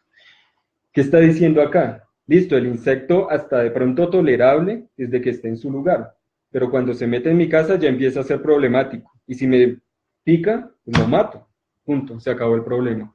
Entonces, está en juego el coexistir, ¿no? El ser con. ¿Nos dejamos o no afectar por el insecto? ¿Cómo nos dejamos afectar por el insecto? Pero no es solo la cuestión del insecto, es la cuestión del perro, del pájaro, del otro que irrumpe, justamente. Este me parece un muy buen poema para este punto. Y finalmente, este otro poema que también se llama Animales en mi casa. Justamente por eso es tan importante la cuestión de la propiedad, ¿no? Y de la apropiación del otro. Animales en mi casa, roedores. Los vi en el zoológico de Washington. Ahora viven a la vuelta de mi casa. Ocultos bajo tierra, entre paréntesis, hay otra ciudad bajo tierra, a salvo de la lluvia y del águila. En primavera aparecen, primero el hocico, luego las manitas y el cuerpo erguido como quien reza, como quien pide perdón. Parecen ardillas, pero jamás trepan a los árboles. Viven debajo de la tierra y el cielo los tiene sin cuidado. ¿No? Los ratones que viven escondidos porque si llegan a retar ese mundo subterráneo, pues son aniquilados. Basta con ver una ratica pasando para que... En fin. Bueno, yo creo que dejo aquí esta parte y concluyo con la historia que les comentaba de la cucaracha. Cixous tiene un texto muy bonito, pero poco conocido, que se titula Pájaros, Mujeres y Escritura. Pero en realidad el pájaro remite a todo tipo de animal volador. Justamente remite también a las cucarachas. Y en este texto Cixous trae a colación el famoso texto de Clarice Lispector, La Pasión según GH, o La Pasión de acuerdo con GH. ¿Y qué ocurre en ese texto? En ese texto ocurre que una mujer, que es una mujer que ha sido reducida a sus iniciales, que es GH, se encuentra frente a frente con una cucaracha. Ya ahorita les había adelantado eso, ¿no? Esta mujer se encuentra frente a frente con una cucaracha, y claro, la cucaracha le genera terror. La cucaracha es lo inmundo, justamente. Lo que está en el mundo, pero también lo que nos genera asco, lo que nos genera terror, es el otro que irrumpe. Entonces, GH se encuentra con la cucaracha, y obviamente, ante ese sentimiento de terror, de horror, de miedo, lo primero que intenta hacer es eliminarla, aplastarla. Pero resulta que cuando la aplasta, la cucaracha suelta un fluido blanco y contamina a la misma GH, es decir, en el intento de darle muerte a la cucaracha, hay una contaminación más fuerte con la cucaracha, no puede eliminar el problema, aparte de que la cucaracha no se muere. La cucaracha es una cucaracha inmortal. Entonces, ahí hay toda una reflexión, dice Cixous, y Clarice Lispector, hoy, pues no sé si estaría pensando en eso, poco importa, pero Cixous dice, hay toda una reflexión ahí sobre cómo nos contaminamos justamente, cómo existimos con el otro, cómo existimos en este caso con la cucaracha, ¿no? Es posible coexistir con la cucaracha, con ese otro insecto en este caso, y en general ese otro animal.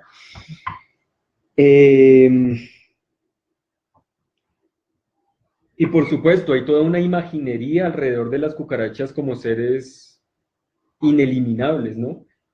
Está esta imaginería de acuerdo con la cual si hubiera una guerra nuclear, en todo caso revivirían o existir y seguirían existiendo las cucarachas.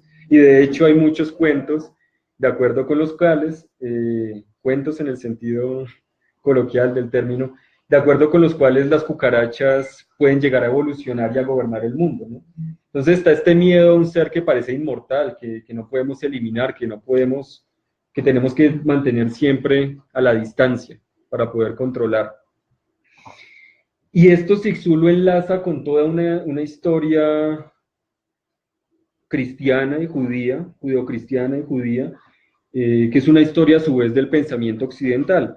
Y es la historia en primer lugar de cómo Adán, y esto también está en Derrida, no solo en Cixous, de cómo Dios le da el poder a Adán de nombrar a los animales para poder dominarlos.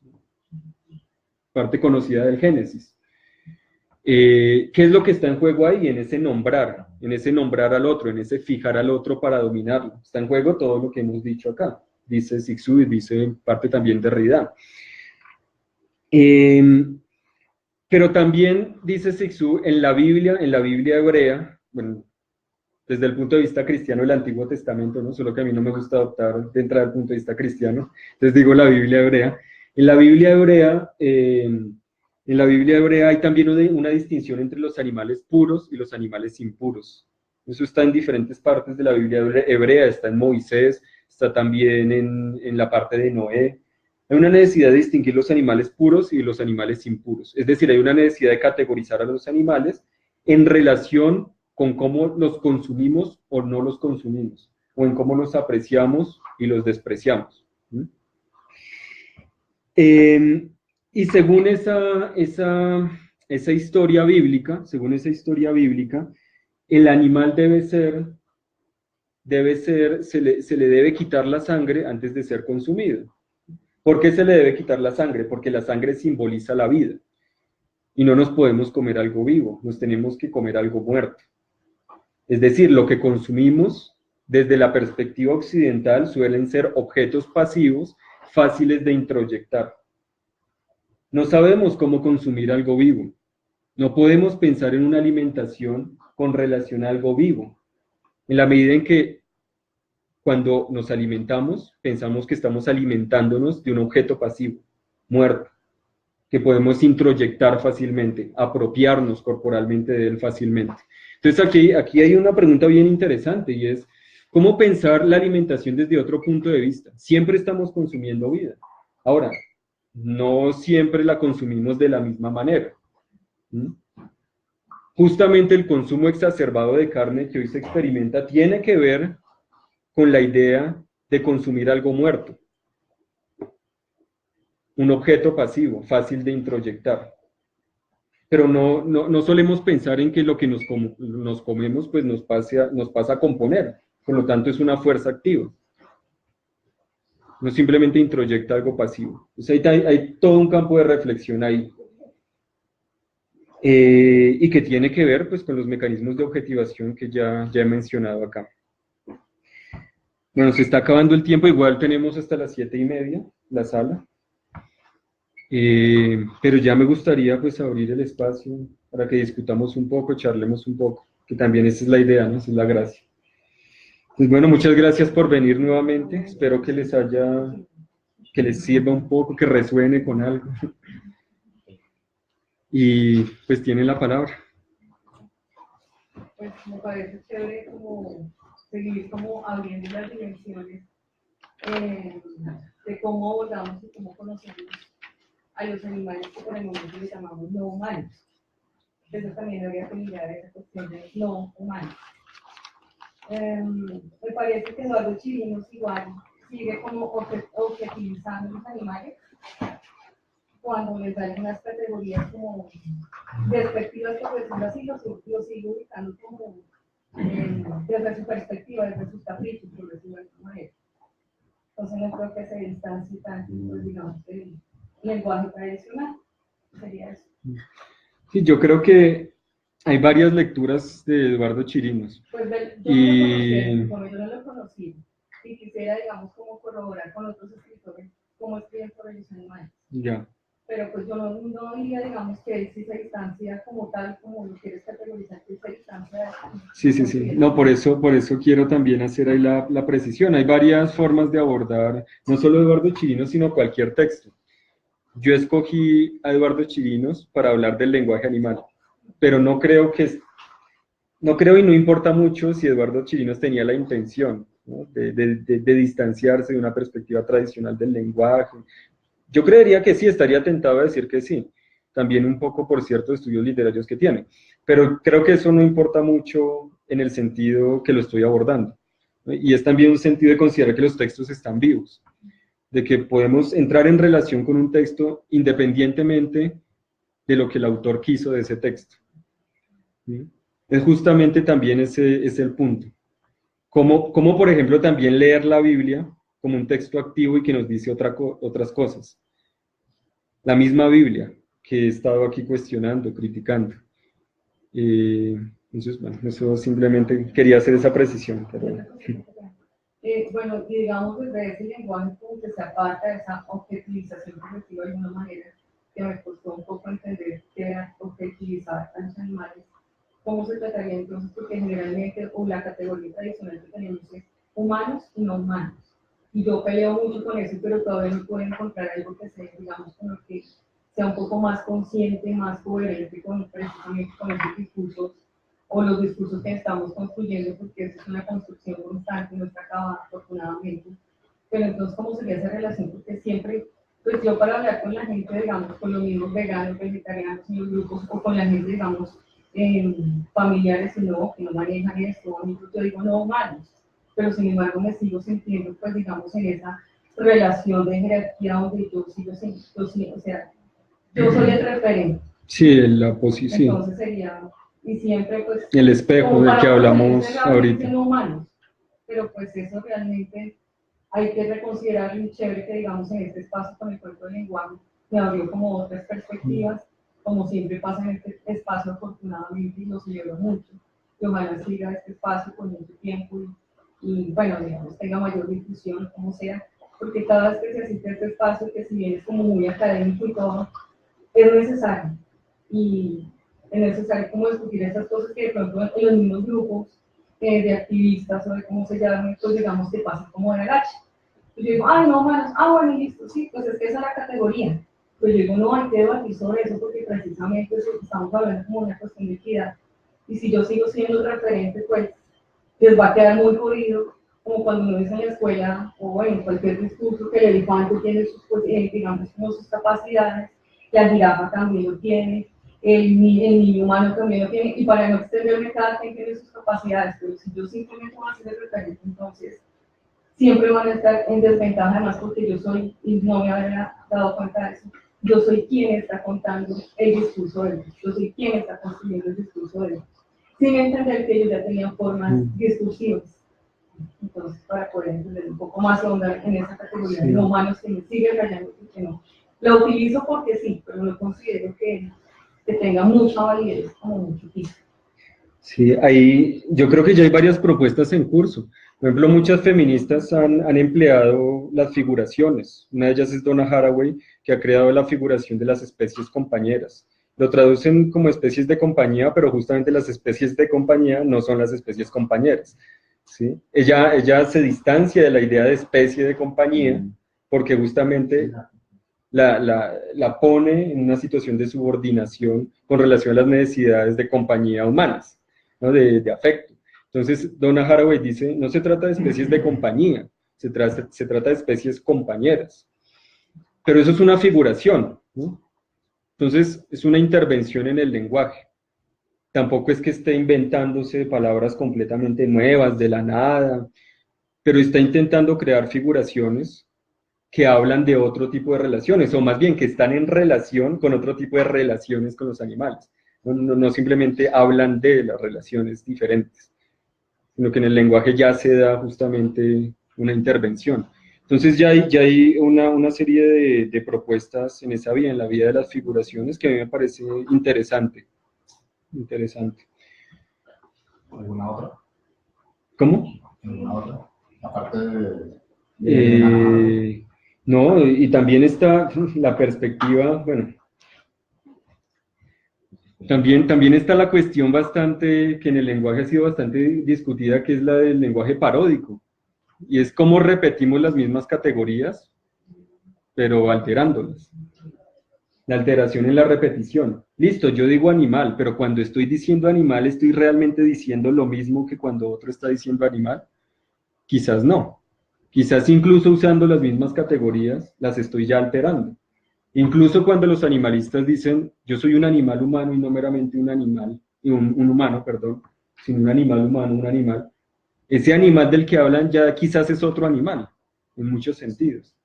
Entonces también está ese juego de cómo en la misma repetición puede haber alteración y muchas veces no atendemos a esas alteraciones que se presentan. Bueno, pues antes que nada, gracias por la exposición. Concuerdo contigo, digamos que es muy necesaria y pues, en lo personal toca, digamos, como mi tesis profundamente, sobre todo porque es en esa cuestión de la lengua donde más gira el antropocentrismo, ¿no? Entonces, en esa medida, digamos, cuando usted se me hace que expone eso de lo glosolálico, más allá de la oportunidad y del campo y la instancia de la escritura que se abre para jugar como en medio de ese límite del lenguaje, está también para hacerse la pregunta de cómo es que el lenguaje se genera y los animales podrían llegar a generarlo. O sea, digamos, por ejemplo, nosotros damos por sentado, y es una cuestión antropológica, que no tenemos lengua, y estructuralmente, y pues bueno, está la pregunta estructuralista que sería, en eso glosolálico, ¿cómo podríamos ver esa cuestión del lenguaje como un epifenómeno de presiones varias? O sea, digamos, la estructuración de lenguas que incluso cuando cambian, pues yo viendo eso, yo decía, a ver, pues suena alemán. Suena alemán y lo demás. Claro, la típica de nos estaban hablando en chino. El chino es casi que glosolálico para la mayoría. Entonces, en esa medida, digamos, la pregunta es, o sea, como más como en ese campo de la investigación del lenguaje animal, también cómo es que no es simple, bueno, pues la instancia sí, o sea, seguir usando, y bueno, pues que tiene unos riesgos, y concuerdo contigo que igualmente pues, el lenguaje reproduce violencias, así sean mínimas, o sea, hasta qué punto es la cosa también como en ese aparecer, dejar aparecer, también hasta dudar de, hey, cómo es que puede proseguir en otra forma, ese dejar la inquietud, bueno, que ya es más, pues, no sé, etológico, en ese sentido de que pueda producir lenguaje animal desde esa concepción de lengua, que no sé, bueno, que es otra cuestión, como usted muy bien lo ha dicho, pero desde esa visión etológica que yo tenía ahí, o sea, como aporte también desde la filosofía con este análisis tan extenso acerca de como esa instancia y de esa capacidad que tienen los animales de lenguaje igualmente de producir lengua. Que, bueno, y ahí sigamos con otros pensamientos y tradiciones que se nutren locales, por ejemplo, con los muros y los mitos, que ellos, medio de ese nicho que es el mito, tan ambiguo que es el mito, con todo lo religioso y demás, hasta qué punto, digamos, ellos mismos dicen como, hey, no dejar que la palabra del tigre, la palabra tigre le domine a estos espíritus, que bueno, tiene cuestiones de morales y demás, y emocionales, pero que también hasta qué punto presenta una intuición alrededor de eso, como inclusive, bueno, es en el mito que es muy parecido, hebreo y otros, es los animales perdieron la capacidad de lengua por simplemente no seguir unas conductas, que bueno, eso es una cuestión moral, pero deja como de lado esa cuestión de cómo la lengua se puede producir en seres que no somos nosotros necesariamente. sería algo muy inquietud. Y a mí me parece tremendamente importante la cuestión, entre comillas, etológica, de la, entre comillas, comunicación animal, pero frente a lo que yo tendría reservas, es esta cuestión de hacer una suerte de diccionario interespecífico, de gran diccionario interespecífico que pueda traducir todos los lenguajes humanos y no humanos, ¿no? Ese es realmente el miedo, porque el miedo es de nuevo el miedo a la representación y a la objetivación. Sin embargo, yo creo que de facto siempre se están poniendo diferentes lenguajes en juego, ¿no? Quien ha convivido con un gato, un perro, lo sabe. Es decir, hay lenguajes que se juegan, hay lenguajes que se juegan. Y es posible hablar de esos lenguajes, pero siempre teniendo precaución de no caer en estas cosas de, bueno, entonces ahora sí por fin conozco el lenguaje de los delfines y voy a traducirlos ante la ONU para decir, no, porque puede ocurrir, ha ocurrido eso, ¿no? De hecho, con el proyecto Gran Simio, no sé si lo conozcan, ha ocurrido algo similar.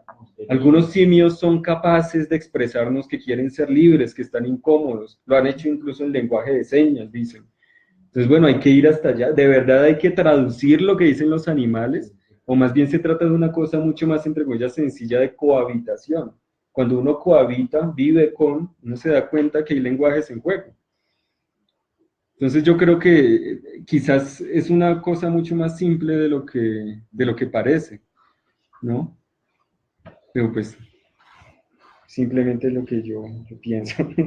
Sí, no están pues, necesitada y ansiosa de la veracidad, un campo de veracidad tan fuerte. Sí, la razón. Sí, a la que es como simplemente muchos aspectos que no caigan en esas cuestiones de jerarquizar, como de ese cierto paternalismo que pues el animalismo cae con frecuencia desde antaño. Entonces sí, con razón.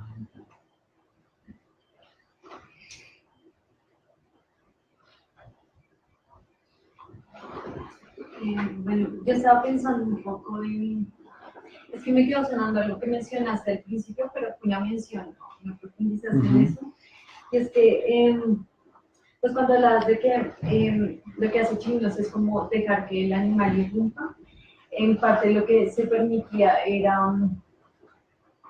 bueno, que apareciera en escena y lo hiciera no desde la perspectiva del escritor, sino que ellos fueran quienes hablaran, ¿sí?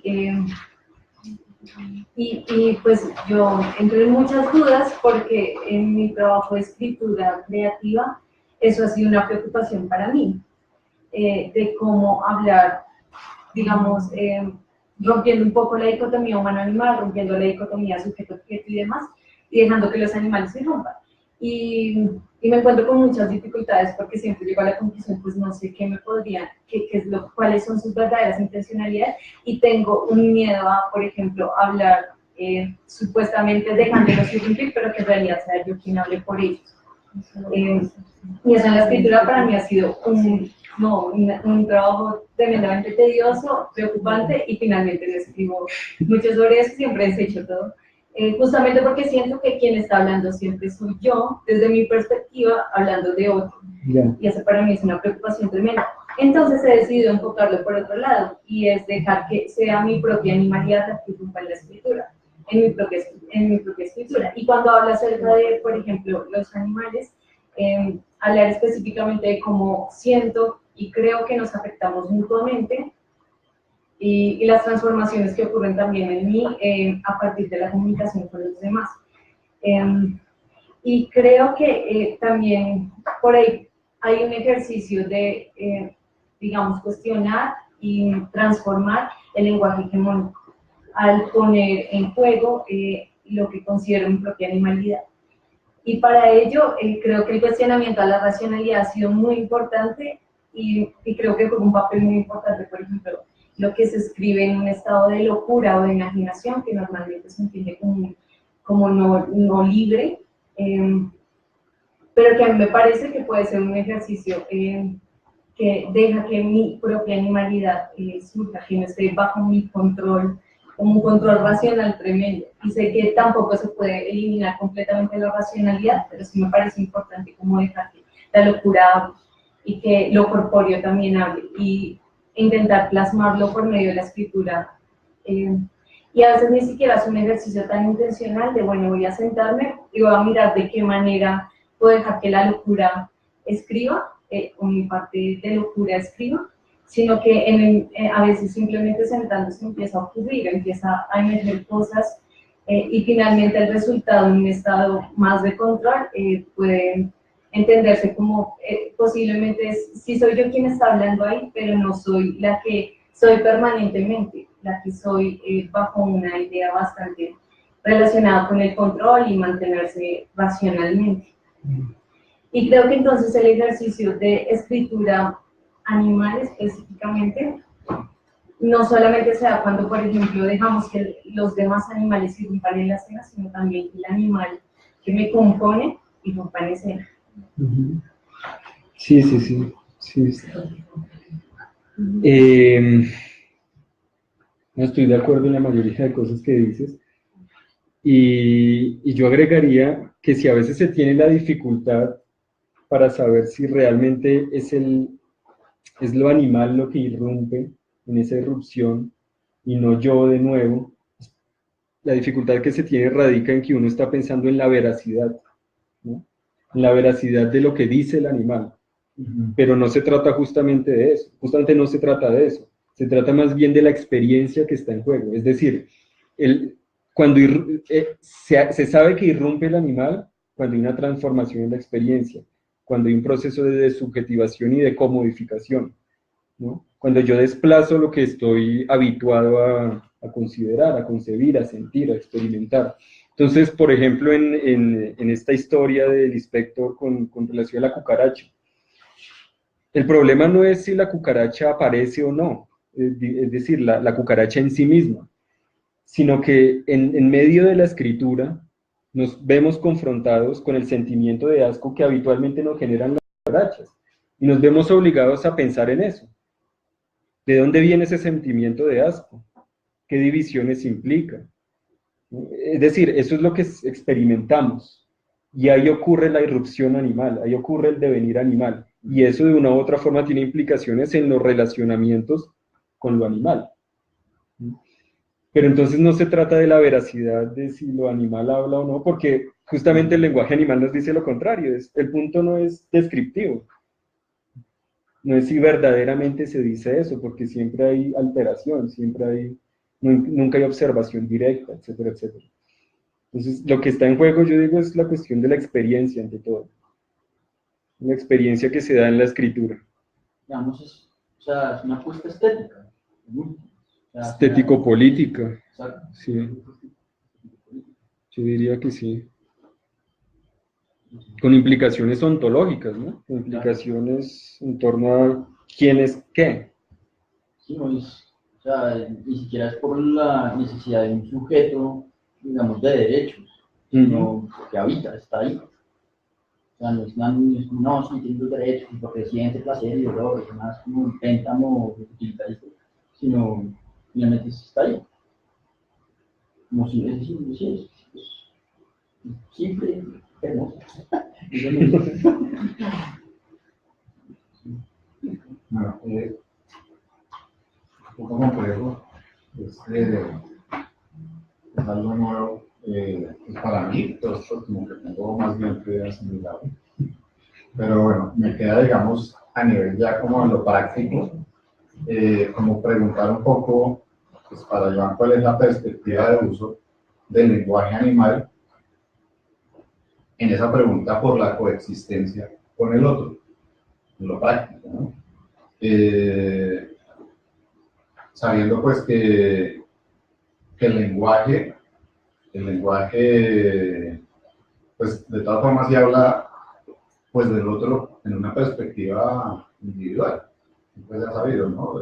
Digamos, no puedo saber exactamente qué es lo que siente cada una de ustedes, sino imaginármelo, y eso habla siempre también desde mi perspectiva, desde mi experiencia, de imaginarme que lo que yo siento puede sentirlo también la otra edad, ¿no?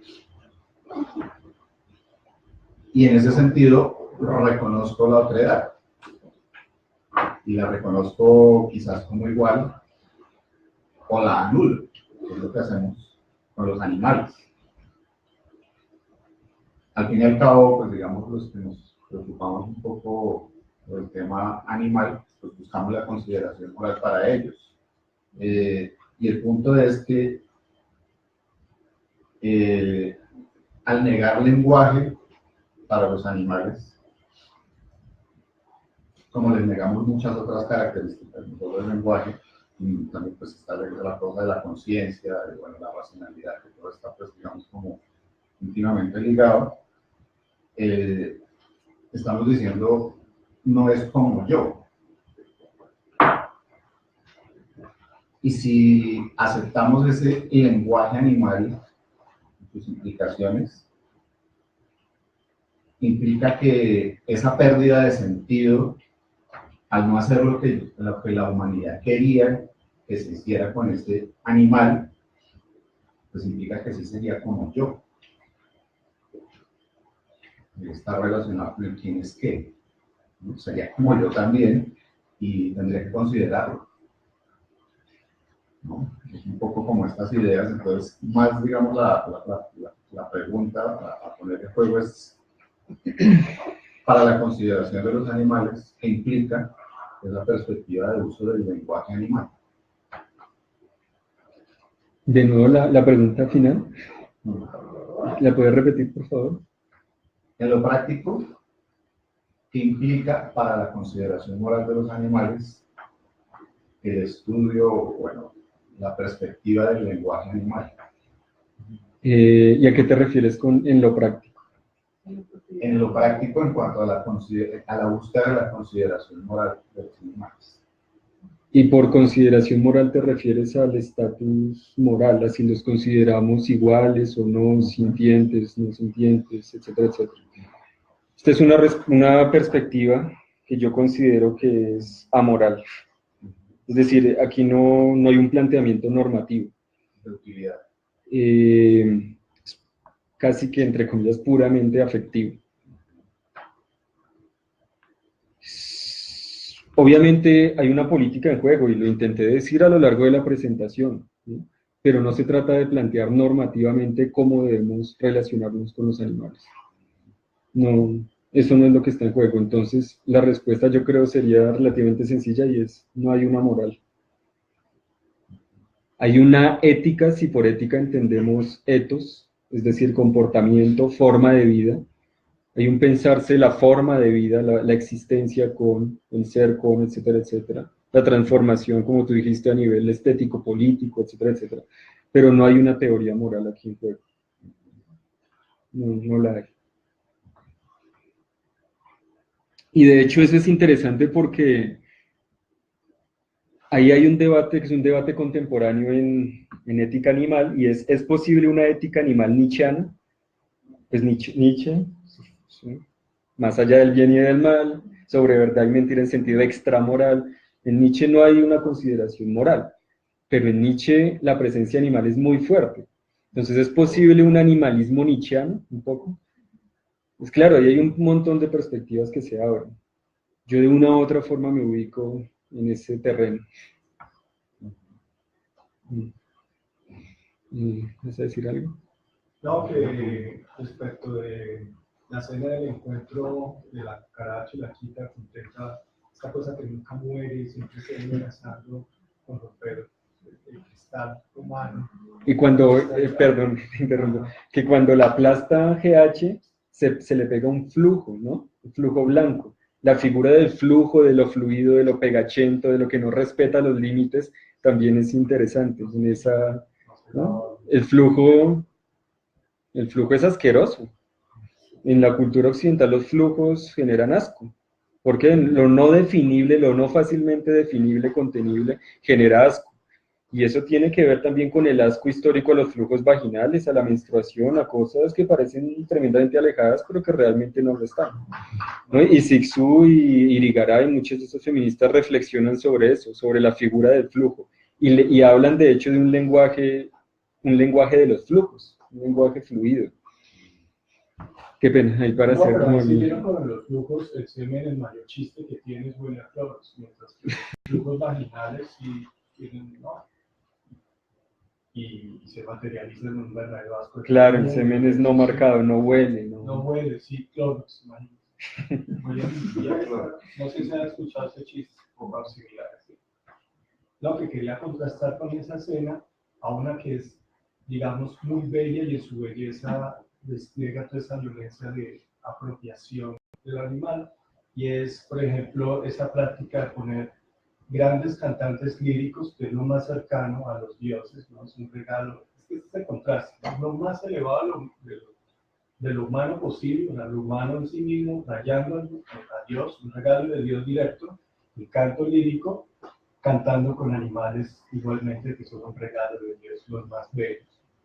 Entonces, por ejemplo, Colombia Magia Salvaje, exacto, ambientada, ese paraíso, ese Edén ambientado con justamente música clásica, es un irrespeto absoluto con las cuestiones mundanas, corporales, ambientales, como las quieran llamar, animales. sí, entonces, por Es ejemplo, todo impoluto. un cantante lírico francés que es como virtuoso, una especie de Farinelli contemporáneo, los que conozcan, cantando con una beluga, que es lo más inteligente posible, y los niños alrededor maravillados, ¿no? Con una nostalgia de... Porque la idea de ponerlos a cantar era que por la absoluta belleza y virtuosismo de su canto se comunicara con ese bello canto, no lenguaje, sino canto de la naturaleza, siendo el puro, pero encontrado con el humano como una nostalgia de la exclusión del paraíso. Del paraíso. Sí, por ahí es. Entonces es un despliegue bien... Claro, en el paraíso no hay incomprensión, ¿no? No, En el paraíso no existe incomprensión porque el paraíso es justamente el bien absoluto, sí. el ser pleno, ¿no? El vivir plenamente, y la incomprensión no es vivir plenamente. De hecho, en la Biblia hay un pasaje que dice, nuestro Dios no es Dios de confusión, nuestro Dios es Dios de comprensión, es Dios de sentido. El sinsentido hace parte del pecado, de la caída de los seres humanos, ¿no? Entonces sí, hay una conexión interesante.